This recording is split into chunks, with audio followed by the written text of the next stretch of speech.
Charlie Kirk shot dead in Utah. Conspiracy theories explode online. Israel blamed, Mossad accused. Netanyahu blasts back. Medieval lies. Holocaust echoes. From Epstein to Israel's enemies, narratives spiral. Radical Islamists, ultra-progressives, anti-Semitism. Netanyahu names them all. A rifle, a rooftop, and a mystery shooter. Truth or propaganda? A nation demands answers.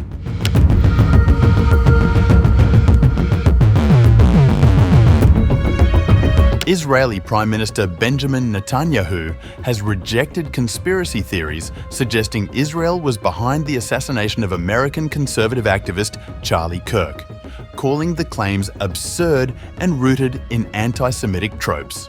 Speaking to Newsmax, Netanyahu said such falsehoods echo centuries-old lies that fueled persecution of Jews, from medieval accusations of well poisoning to Nazi propaganda, and warned that delegitimizing Israel through such narratives has historically preceded violence.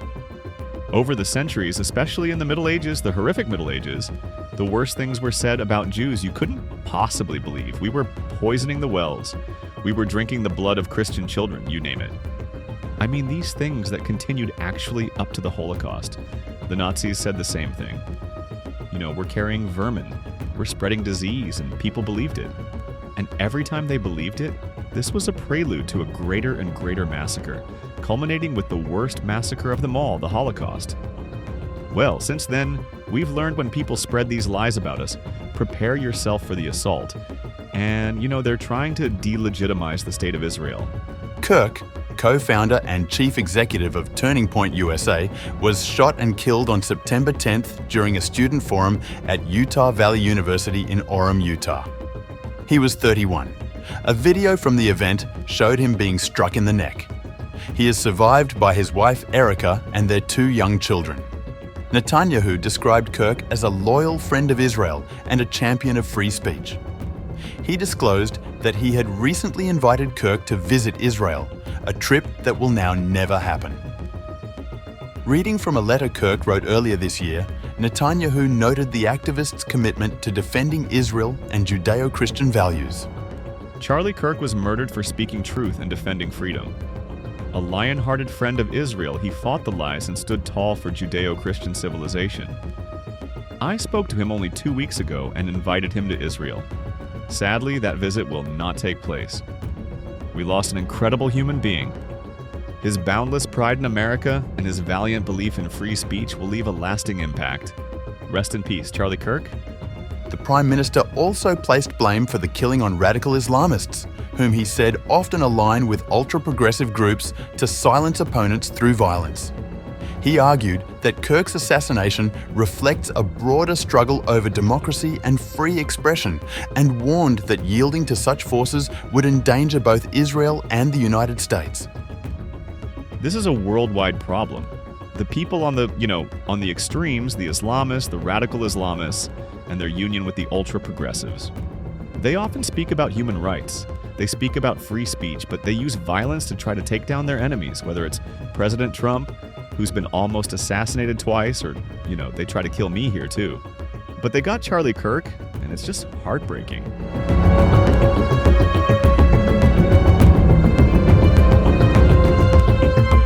Kirk's assassination has already become a flashpoint in the information wars. The shooting triggered a storm of speculation about who was responsible and why. While investigators in Utah have not yet identified a suspect, online debate has quickly turned toward Israel. Accusations spread that Netanyahu and the Mossad had foreknowledge or even involvement. Some of the claims centered on the speed of Netanyahu's public condolence statement, which was issued within minutes of the news breaking before both US officials and President Donald Trump. Critics online described this as suspicious timing. Others pointed to Kirk's recent disputes with pro-Israel donors and his willingness to reference Jeffrey Epstein's alleged ties to Israeli intelligence. Posts from far-right influencers and anonymous accounts recycled old tropes, alleging Israel sought to silence him. Many echoed anti-Semitic narratives long used to explain political violence. Netanyahu has dismissed the claims outright, calling them both baseless and dangerous. Analysts at the Anti-Defamation League noted that conspiracy theories regularly flourish after major acts of violence, regardless of evidence. For now, no link between Israel and the assassination has been established. Yet the speed and intensity of the speculation highlight the polarized climate in which Kirk operated and how quickly narratives of blame can spiral.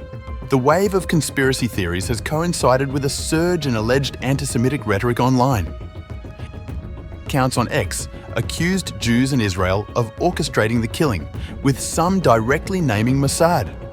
Podcast host Ryan Matter, with more than 200,000 followers, questioned whether Israeli intelligence was behind the shooting.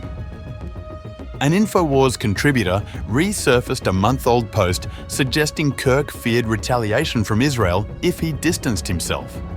The Anti-Defamation League reported a sharp rise in mentions of the Reichstag fire, a reference to staged violence used historically to justify crackdowns. Researchers warned that such framing not only distorts current events, but also risks fueling real-world anti-Semitic violence.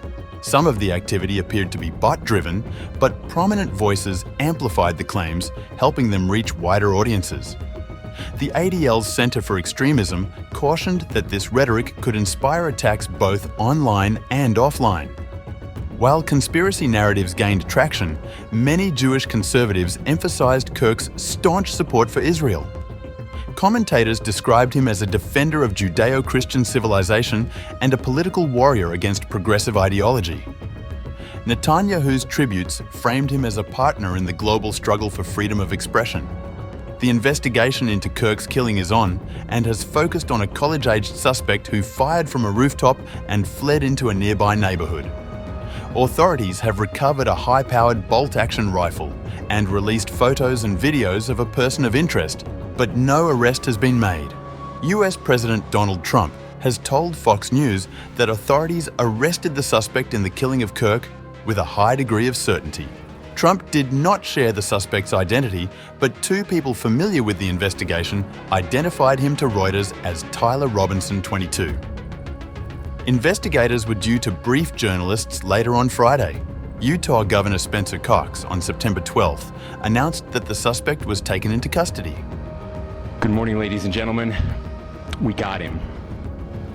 On the evening of September 11th, a family member of Tyler Robinson reached out to a family friend who contacted the Washington County Sheriff's Office with information that Robinson had confessed to them or implied that he had committed the incident.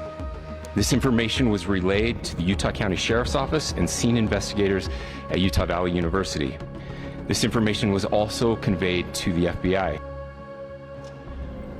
I know there has been speculation as well as to Investigators reviewed additional video footage from UVU surveillance and identified Robinson arriving on UVU campus in a gray Dodge Challenger at approximately 8:29 a.m. on September 10th, in which he is observed on video in a plain maroon t-shirt, light-colored shorts, a black hat with a white logo, and light-colored shoes. When encountered in person by investigators in Washington County on September 12th in the early morning hours, Robinson was observed in consistent clothing with those surveillance images. Investigators interviewed a family member of Robinson who stated that Robinson had become more political in recent years. The family member referenced a recent incident in which Robinson came to dinner prior to September 10th, and in the conversation with another family member, Robinson mentioned Charlie Kirk was coming to UVU. They talked about why they didn't like him and the viewpoints that he had. The family member also stated Kirk was full of hate and spreading hate. Investigators discovered a bolt-action rifle wrapped in a dark-colored towel. The rifle was determined to be a Mauser Model 98 30-06 caliber bolt-action rifle. The rifle had a scope mounted on top of it. Investigators noted inscriptions that had been engraved on casings found with the rifle. Inscriptions on a fired casing read, "Notices bulges, capital OWO, what's this?" Inscriptions on the three unfired casings read, hey fascist, exclamation point, catch, exclamation point. Up arrow symbol, right arrow and symbol, and 3 down arrow symbols. A second unfired casing read, "Oh Bella Ciao, Bella Ciao, Bella Ciao, Ciao Ciao." And a third unfired casing read, "If you read this, you are gay, LMAO." The FBI was offering a $100,000 reward, while law enforcement had conducted hundreds of interviews and analysed extensive surveillance footage in the nationwide manhunt. As the investigation continues, the facts remain scarce. What is clear is that Charlie Kirk's killing has become more than an act of violence in Utah. It has become a test of how societies handle grief, truth, and the corrosive spread of conspiracies in an era where narratives can travel faster than bullets.